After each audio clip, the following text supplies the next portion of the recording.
Hey there, Wargamers, Justin Paint here. Today, boom, we're going to check out some more MechWarrior Dark Age clicks.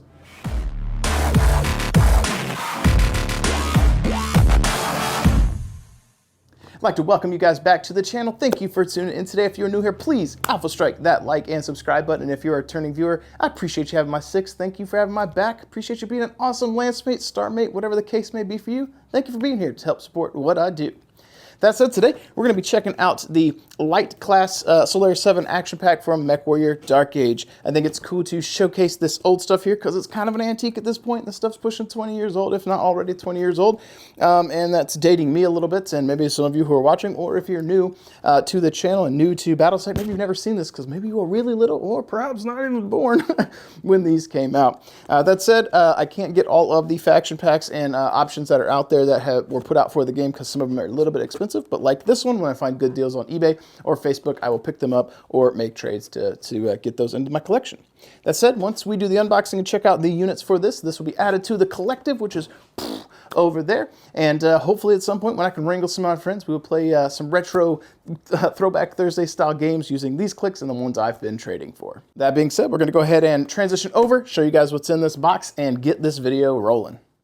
And for our light mech box here, let's check out the date. This was 2007, so 16 years ago. I was approximately 20 or about to turn 20, depending on its release. And I didn't own this when I was playing. It was either right before, or excuse me, right after I quit, or I just couldn't afford it, or both. So it's interesting that at 36 I can afford things I couldn't afford at 20 in a game that is now dead. So 8 gear cards, 8 pilots, 1 map that we won't use because we know it's going to be Solaris VII, and 8 mechs. So let's go ahead and pop this box open here and see what we've got. This has not been opened for 16 years. 16 years I've waited for you, Justin, and now you're here to open me. Open me and let me show you what toys you have to play with. And we will see. As I've mentioned in the other videos, there's a few other faction boxes, that I would like to get. Can't afford all of them because some of them are pretty expensive. Unfortunately, that is the way that things go. Some of them are a little bit expensive to get a hold of. The heavy box for this, for some reason, is just so expensive. I imagine it's got a certain value to it because it was either rare or it's got some units in it or something that are really, really good, and that's why it's holding value. That's the only thing I could think of, but for a game that's defunct, it's astounding that is still got the expense that it does. That said, for those of you guys who are as old as me, you remember having to do this every Christmas if you celebrate Christmas, or every birthday if you celebrate birthdays.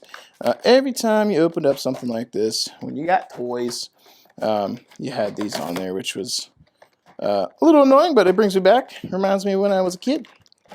And these haven't been touched by human hands in 16 years. Whoever assembled this package is probably retired now. Think about that. That's why, actually, I guess if that person that was doing this was like 18, or it was in China, so they might have been young. So maybe they aren't, maybe they're still young, I don't know. But it was a lifetime ago when you think about it.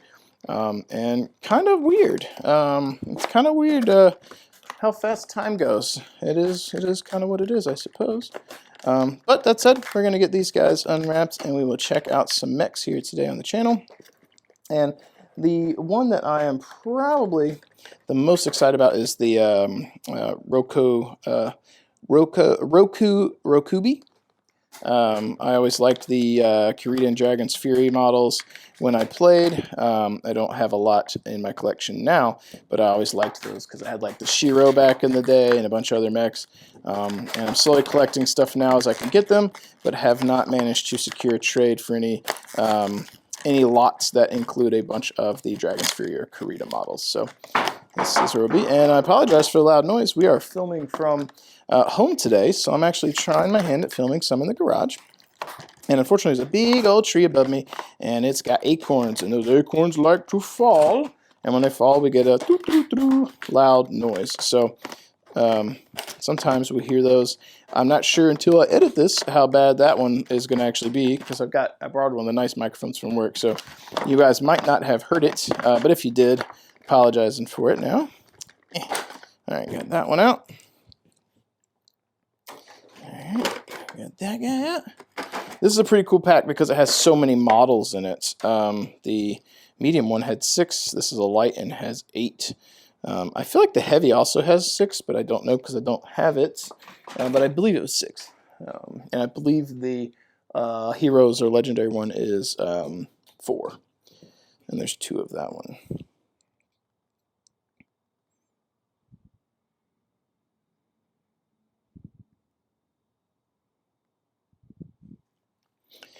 So let's go ahead and get our pilots here open, and we'll see what we've got to play with here. So some of these are flipped a weird direction. It's weird that they're not all facing the same direction. Mind-boggling. So we have like Chang Lan up in the first mech, and of course I grabbed the one that I wanted to, or that I liked the most probably, the Ryubi. So there is his flavor text. You guys want to pause to read? And his ability says hit and run. When this unit is given an assault order to make a close combat attack, it can move up to its entire speed value. If it does not use its entire speed value after resolving the close combat attack, it can continue moving using the rest of its speed value. Interesting.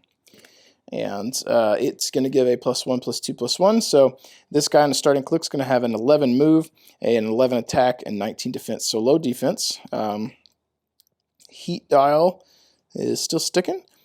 14 range, not too bad. 126 for points, so actually not terribly cheaper than some of those mediums we just looked at. A very short dial, though. Very short dial, so he's going to get hit and get blowed up. But still, very cool looking little samurai Battletech mech. I've got one of these partially painted for my Dragon Sphere / Kurita forces in real life. This is real life, too. My actual Battletech minis. I've got some of those. Next up, we've got Paulina Ferrar. There's her flavor text if you care to read. Her ability says, dive for cover. When this unit is a target of a successful ranged combat attack, roll a d6 on a result of 5 or 6. Reduce the damage scored by 1 to a minimum of 1. Okay, that's not bad. 3 movement, 1 attack, 1 defense, and she is rocking the Laser Bait Hellion. This guy right here. Check the heat dial on him. So still functions, okay. 10 range, 12 range, and so starting out 13 move, 10 attack, 21 defense. Yeah, so again, another little short dial. Once it takes a hit, it's going to go into, I forget what the purple is. That's one of the newer abilities they added towards the end of the game's life. So yeah. Boop, boop. All right. We have got Imad Hal Aglin. There's his flavor text. I'm sure I said his name wrong. If you guys want to read that. This is Mech 6 gun. Okay, the Koshi. Rapid fire, optional. When using, when this unit makes a ranged combat attack using a damage value of 2 or less, roll a d6 on a result of 3, 4, 5. Or modify this attack or unit's damage value by +1 on a 6. Modify it by +2. Not bad. Pretty cool. 1, 2, 1 for bonuses, and that is the 6 gun Koshi. So here's the Koshi, and 126 for points. Heat dial, still functional. Shunts 3 heat, pretty good. And with him here, he's going to make him 11 movement, 11 attack, 21 defense. And basically, once he gets hit, he gets to start pumping out some extra damage. And right here, where I believe he's got pulse, I think it lets him shoot twice. Even better, because he could get that, maximize this ability. But at that point, he's really close to dying. So, interesting. Interesting. We got Chris Chapman coming in. Recruits in for Davian for 0. He's in the Spider. This is a lucky Spider. There's his flavor text if you care to read. And he's a 3/2/1, so lucky shot. When this unit makes a successful energy ranged combat attack, score 1 damage instead of this unit's damage value. The target's attack value can't be modified on its next turn. Interesting, so it's kind of like it's zapping something off of him. And he is in the lucky Spider. 123 for damage, not damage, points. Had some weird like bug growing on. Heat dial, still functional. Shunts 2 for the heat. With the ability, he's going to have a 13 move and 11 attack and 22 defense. Not bad. and a reasonable dial relative to all the other lights as well. So I own some Davian models, so he'll probably get shoehorned into the Davian. The Roko Ryubi will probably get shoehorned into the, the Dragon's Fury stuff, because they recruit in for free. We've got Kon Randy here, flavor text. And special ability, not dead yet. Optional, this unit is not eliminated as soon as 3 bullet hole symbols show in its stat line. Instead, roll a d6. On a result of 1 through 4, this unit is eliminated. On a result of 5 or 6, repair this unit of 6 damage and eliminate its gear, if any. Wow! So a 33% chance to just not die. Interesting, and it's rocking the Possum Cadaver, and that is going to be this guy here. Check the heat dial. Still functional. Okay, and oof. Another one of those stiff click bases. Okay. And with his ability here, 2-1-2, or excuse me, 2-1-1, so 12 move, 10 attack, 11 defense. And if he was to die, he'd be here, and if he rolled, he'd go 1, 2, 3, 4, 5, 6. So it'd go literally to its last salvage marker. Interesting. Interesting. It says eliminate its gear, if any, which he's not a gear, he's a pilot, so this could happen multiple times. Interesting. Interesting. All right. We've got Kensa Mayborn. Here's her flavor text. If you care for the reading. She's in the Vixen, which is this guy right here. Her ability, never turn your back. Optional. Modify this unit's attack value by +3 instead of +2 when it applies the rear arc modifier. Okay, so that's not terrible. 119. Another stiff base. Heat dial. Oh, that one's heat dial's giving me some trouble, actually. Yeah, it's because the paper's rolled over on it. That's why. So that one we will have to probably pull open and try to fix, and use a little dab of glue to try and glue that back down into place, because you can see where it's curling up. That's unfortunate, but we might be able to get that out so we can fix it. And checking the dial here. She got a lot of colors here, and with her ability, or her pilot card, 2-1-1, this would have a 14 move, 11 attack, and 21 defense. So, yeah. It's also a light dial. I'm going to see if I can't pop this dial off while we're on camera, so I don't forget when we clean up to, whoops, to bring it back in the house with me. Whoops, she's going to pop off her base. All right.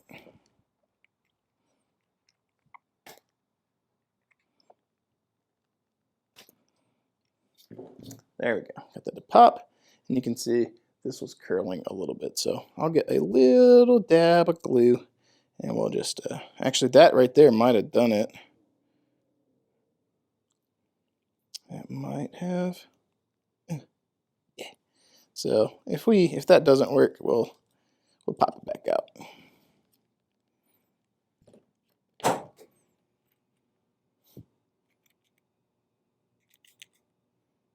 That might have done the trick. We'll see. That might have done it. That was a little tip that I got from one of the guys in the Facebook group. Douglas Patris. There's his flavor text too. I'll get that out of the way if you guys wish to read it. And special ability, fast and wily. This unit does not have to end its movement when it comes into base contact with an opposing figure. Modify this unit's attack value by +1 when it targets an opposing figure with a point value greater than its own, which is going to be a lot of them. He is in the Tick Nix. So this guy right here. Heat dial, you're going to be giving me same troubles. All right, it's not too bad, but it's a little hard to turn that one. 124 points. Dial, actually pretty smooth. 10 range, even though there's a little bit, the quality is awful. The stuff's printed to where it's almost going down into the recess, which it's not supposed to. So 2-2-1, so it's got to be a 12 move, 11 attack, 20 defense. So relatively low defense for a light. he goes into decoy too. Interesting. Yeah, and it basically is going to take like one solid hit and probably go down. And then that leaves us with the last but not least, Tabor. Thomas Tabor. And he's in Metablade Solitaire.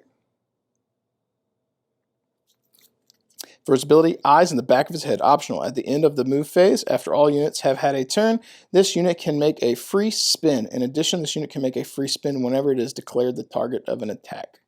Interesting. So it can just basically never get shot in the rear.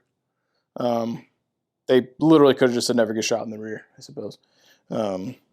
Interesting. Okay. So 111 for his stat line, which, let's see if this dial will... Whoa. Okay.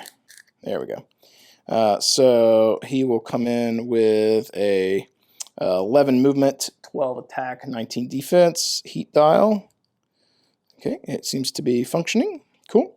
And let's check out the dial here. Interesting.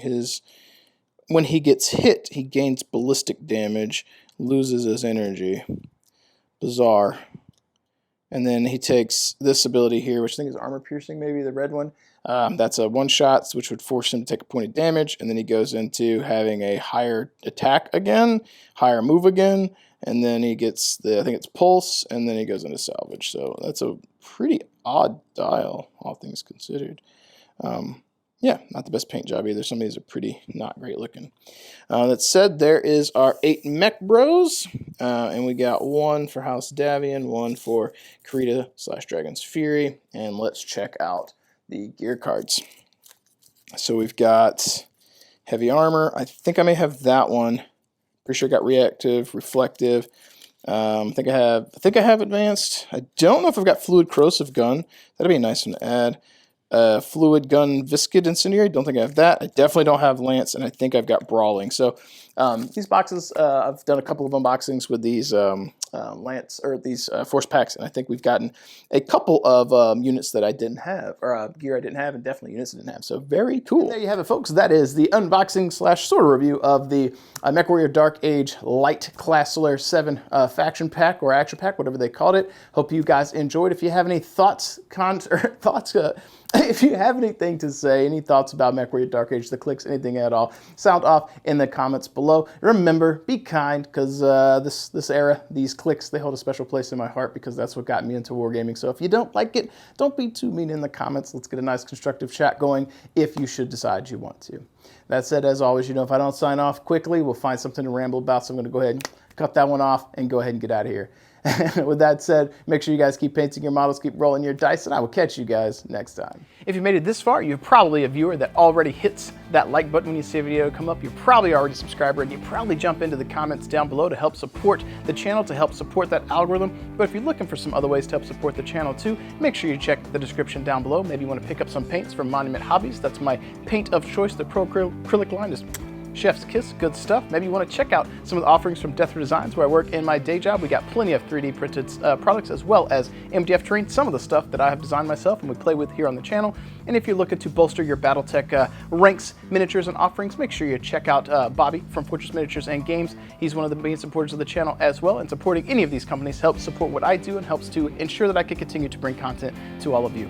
If you want to become a super supporter, I highly recommend you guys check out the Patreon. You guys give that extra little edge to help push more content out, and I really do appreciate that. And my ultimate goal on the channel is to continue to be able to not only put out the content we have now, but to get to a point where you can put out more content later, whether that be battle reports or painting tutorials or just more rambles, anything at all. I'd like to be doing more content for you. This is something that I enjoy. I like being able to cast a light into the darkness to bring a little bit of hobby positivity to all of you and make you feel good, and also enjoy playing games myself. As we do the final sign off here though, I do want to go ahead and switch on over and do the scroll of awesome to showcase all the Patreon supporters, the super supporters of the channel, to give them some recognition for helping support what I do. Thank you guys so much, and I will catch you guys next time.